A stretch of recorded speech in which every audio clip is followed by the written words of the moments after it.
yung mismong, magtuturo, magtutukoy mismo doon sa tao. Pero ngayon iba, baliktad ho, mga kababayan, paatras. Kapagka may maleta, eto kukuha ako ng maleta dito, diyan lang kayo ha, oh. Oh,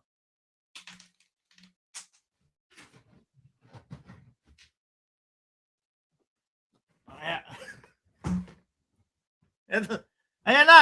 Oh,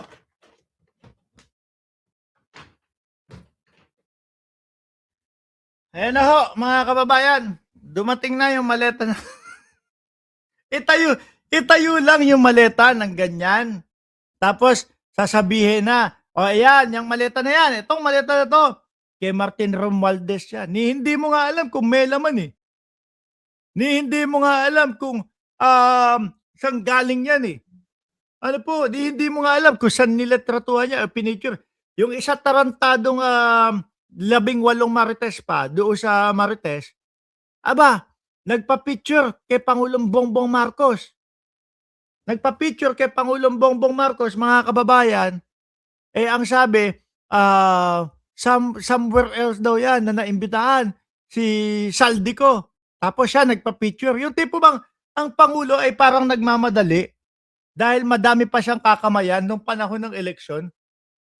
Oh, tapos hindi ano, ano tawag dito, hindi niya daw alam kung saang lugar siya nakapagpa-picture kay Bongbong Marcos.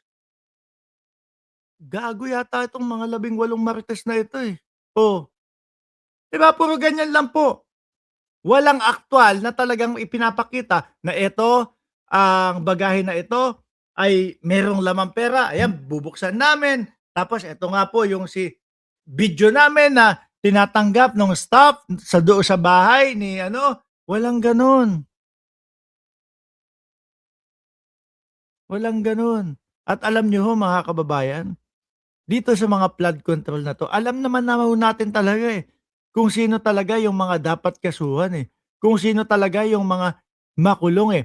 Pero para kay Rodante Marcoleta, mga kababayan, yung mga dapat makulong, yan pa yung gusto niyang maging mga state witness at yung mga nagsasabi tapos may nakikita na, may mga ebidensya na, na kasama sila o sila yung pinaka big time na mga contractor et cetera, ibalik yung pera ng taong bayan.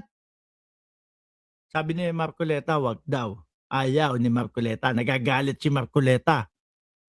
Eh bakit po kailangan magbalik ng pera, no? Para maging state witness. Aba, pa para malaman kung talagang sincero sila, mga boss chief amo sir, no? Yun yung tinututulan ni Marcoleta. Na kay Marcoleta, ang mga diskaya ho, mga bossing, ay dapat state witness. No? Eh eto, malamang sakit na sakit ang puso ni Marcoleta. Eto babalik tanaw tayo. Si Ramon Tulfo na kapatid ng mga Tulfo, kapatid ni Ben Tulfo, kapatid ng dalawang senador na Tulfo, meron niyang sinabi no? Meron siyang sinabi. Ang sabi niya, um, meron daw humihingi ng 1 bilyon sa mga diskaya kapalit ang pagtatanggol sa mga diskaya, no? Kapalit ang pagtatanggol sa mga diskaya. Kaya lang nag-end daw po sa 120 million yung di umano na ibinayad ng mga diskaya. Sabi ko sa sarili ko, sino naman ang ano, ang babayaran ng gano'n? Kayo mga bossing, no? Actually naka-save naman sa'min dito yon pagka hinanap sa'kin, "Bakit Mark, nasaan yung sinasabi mo na 'pag inimbitahan ako ni Marcoleta sa Senado?" "Mark, asan yung sinasabi mo sinabi ni Ramon Tulfo?" "Andito, ibabalandra ko sa mukha ni Marcoleta, 'no, nang hindi baka mamaya pagkagano'n ko ng laptop, eto hindi ko naman isasumpal sa mukha niya. O eto, ma-flat yung mukha ni Marcoleta, hindi na po lagi nakagano'n." Hindi 'di ba? Ngayon, sino sa tingin ninyo ho, mga bossing, ang ano, sino sa tingin niyo mga kababayan yung sinasabi na 1 billion ang hinihingi pero 120 lang nagtapos, 120 million lang. Ako, hindi ko ho inisip na si Marcoleta yun, eh. Hindi ko po inisip na si Marcoleta yun, mga kababayan. Ano? Pero ewan natin, sige bahala kayo diyan sa comment section, i-komento niyo na lang po. Sabi dito mga bossing, warrant of arrest versus Kerly Diskaya, yung asawa nakakulong na, di ba? Naglabas na ng warrant of arrest ang Malolos Bulacan Regional Trial Court Branch 20 laban sa kontratistang si Kerly Diskaya para sa kasong malversation of public funds kaugnay ng umano'y maanumalyang flood control project sa Bulacan.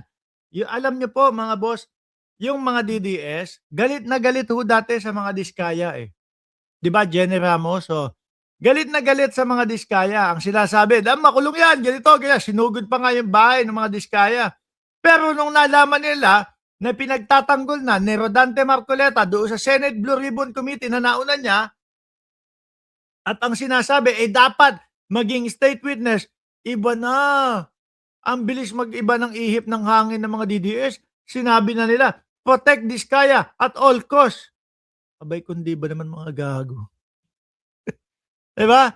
Oh, nakadetain ngayon si Kerly sa Senado dahil sa contempt citation. Hello? Oh. We need to live in 7. Oh, come here. Come here. No? Say hi to them. Oh, say hi. Ayan, oh. Ayan. Oh, graduation yan ngayon. Oh, di ba? This not my damit. That's not your damit. Where's your damit? I go to change in the school. Yeah. Oh, ayun no. Ay, nandun na. Oh, naka-coat and tie pa yan. Oh, di ba? Say hi ka. Hi ka naman sa pala. Hi. Oh. Di ba? Graduation niya kasi ngayon. Tuloy, nakadetain ngayon si Kerly Diskaya sa Senado dahil sa contempt citation. Ako, makakaranas na si Diskaya ng walang aircon na. Kasama rin sa inisyuhan ng warrant arrest ang asawa niyang si Diskaya, dating Public Work Engineer Bryce Hernandez at JP Mendoza at 7 iba pa. Masakit siguro ang puso ni Marcoleta dito. Ano po? Malamang yan, masakit ang puso ni Marcoleta. Biruin mo naman, ilang ano niyang pinagtatanggol yan. Tapos ang ending ganun lang din po. Di ba? Ganun lang din ho ang mangyayari, mga kababayan. Anyway, may breaking news tayo. Isisingit ko lang ng mabilisan. Sabi ni Junior Gabuyo, hawig na hawig mo, Boss Mark. Congratulations sa anak mo. Salamat po. No? Ito, may isisingit ako. Kasi po, mga kababayan, alam nyo naman na yung pong, alam nyo naman ho, mga